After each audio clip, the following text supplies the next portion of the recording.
He is a dirtbag that shouldn't even be on the air. He's not funny. He's washed up. He's a womanizer. He's a liar. He's a blackface wearer. The guy is an idiot. Let's just go ahead and get straight into it. FCC Chairman Brendan Carr denies that that censorship, that government censorship led to Jimmy Kimmel's suspension. He says it's because of ratings. It's no different than the International Football League, quarterbacks getting benched. I mean, we saw Kirk Cousins, it happened to Kirk Cousins last year with the Atlanta Falcons. If you aren't performing, you will lose your job. That's all there is to it. Look at the ratings. Look at this stuff. I mean, this guy's garbage, man. Nobody is watching these guys. There's people that rage watch on YouTube that get more. I mean, there's streamers that get more. What do they call them? Rage watchers. What do they call them, Brett? It's called a rage baiting. Rage baiting? Yep, rage baiting. Okay. And yeah, they get more views than this idiot, man. It has nothing to do with government censorship. But everybody wants a scapegoat. Everybody wants a reason why they don't suck, man. And they're now, because he got snatched, they're like, oh my gosh, it's censorship. It's not censorship. Listen to what we've got a video here of MSNBC, and they're trying to be so prim and proper. And poor little Jimmy just happened to say something that little Donnie didn't like. So Donnie ordered him off the air. You guys are so stupid. Jimmy Kimmel Live being back on ABC's airwaves tonight. It comes nearly 1 week after the network suspended the late-night host amid threats of regulatory action from the FCC chair over Kimmel's comments about the assassination of Charlie Kirk. Disney, which owns ABC, announced the return in a statement yesterday, writing, quote, "Last Wednesday, we made the decision to suspend production on the show to avoid further inflaming a tense situation at an emotional moment for our country. It's a decision we made because we felt some of the comments were ill-timed and thus insensitive. We've spent the last days having thoughtful conversations with Jimmy, and after those conversations, we reached the decision to return the show on Tuesday." All right, pause it right there. So you have Walt Disney, right? Back it up a little bit, Brett. We're still on the screen. You have Walt Disney, the parent company that owns all the rights to all this stuff. They're saying it has nothing to do with government censorship. It has everything to do with the words that come out of this idiot's mouth. And they're still trying to blame it on Donald Trump. Donald Trump is going to be the scapegoat for every single thing that the Democrats don't like. We know that. We've seen this for the last 10 years. Disney themselves made a business decision to pull this guy off the air because of the crap he was talking. A man got murdered, and then he's wanting to just incite violence. He is a dirtbag that shouldn't even be on the air. He's not funny. He's washed up. He's a womanizer. He's a liar. He's a blackface wearer. The guy is an idiot. And why some of you folks are idolizing and adoring this man, I just can't wrap my head around it. And so Walt Disney makes a business decision, and everybody loses their doggone mind over this stuff.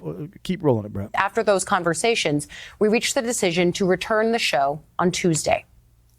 Some households, however, may still not see that show. Good. Sinclair, which operates more than 30 ABC affiliates across the U.S., says it will carry news programming instead of Kimmel's return, but discussions with ABC are ongoing. Nexstar, the other major ABC affiliate owner that preempted the talk show last week, has not yet said what it plans to do.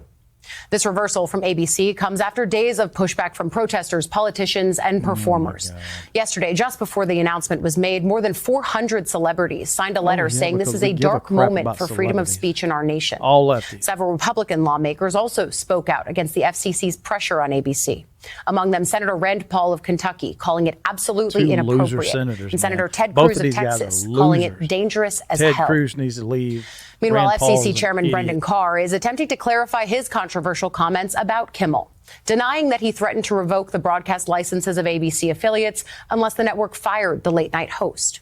Here's what Carr said last week, followed by his new explanation yesterday. That's not a threat. You know, when you look at the conduct that has taken place by Jimmy Kimmel, it appears to be some of the sickest conduct possible. Frankly, when you see stuff like this, I mean, look, we can do this the easy way or the hard way. These companies can find ways to change conduct, to take action, frankly, on Kimmel, or, you know, there's going to be additional work for the FCC ahead.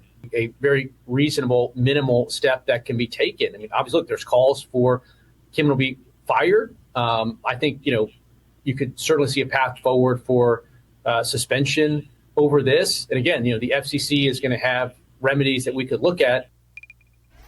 A lot of Democrats out there that are engaged in a campaign of projection and distortion in distortion is they're completely misrepresenting the work of the FCC and what we've been doing. I saw there was a letter from some Senate Democrats that said the FCC threatened to revoke the license of Disney and ABC if they didn't fire Jimmy Kimmel, and that did not happen in any way, shape, or form.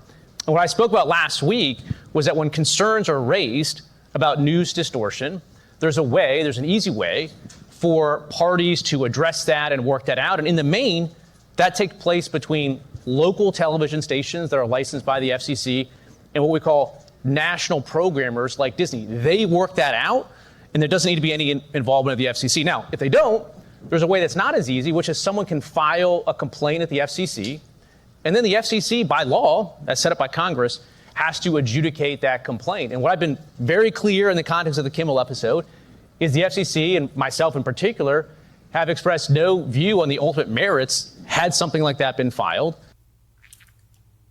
Sounds good to me. A lot to get to this morning. National political reporter for the Wall Street Journal, Ken Thomas, joining us on a number of topics. Always great to have you here. I want to start right there with what we see from the FCC chairman, clearly making a reversal here. And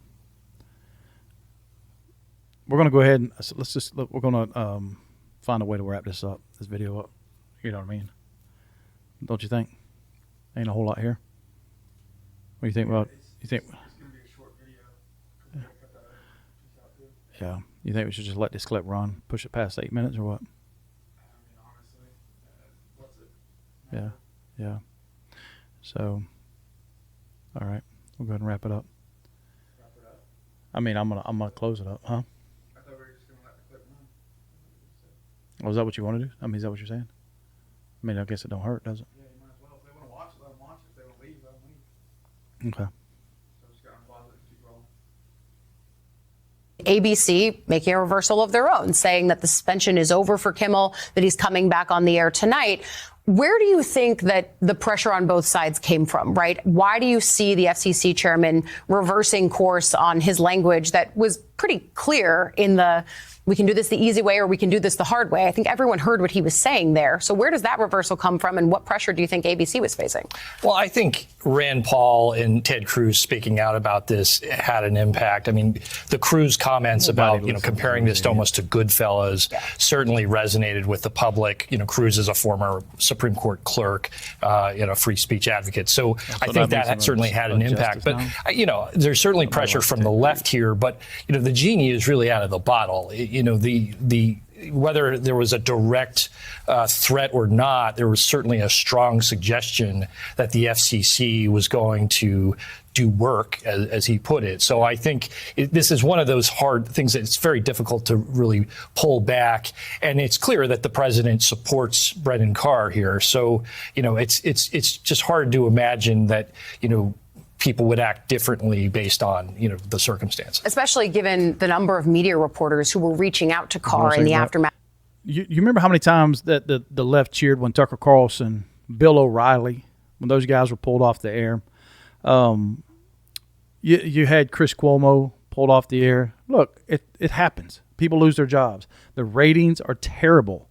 So that's just the way that the business goes. That's in everything in life. If you're not performing up to your employer standards, you're going to be pulled and benched and possibly even fired and terminated. Why are they acting like this is such a big deal, like this is such a First Amendment issue? This is not a First Amendment issue. This is because this guy's garbage, and he's up there inciting violence after a man was just viciously murdered on television. And he's mocking it and making fun of it. The guy is a dirtbag, and he should lose his job. There's the ratings. Look for it. Look at them yourself. We'll see you next video.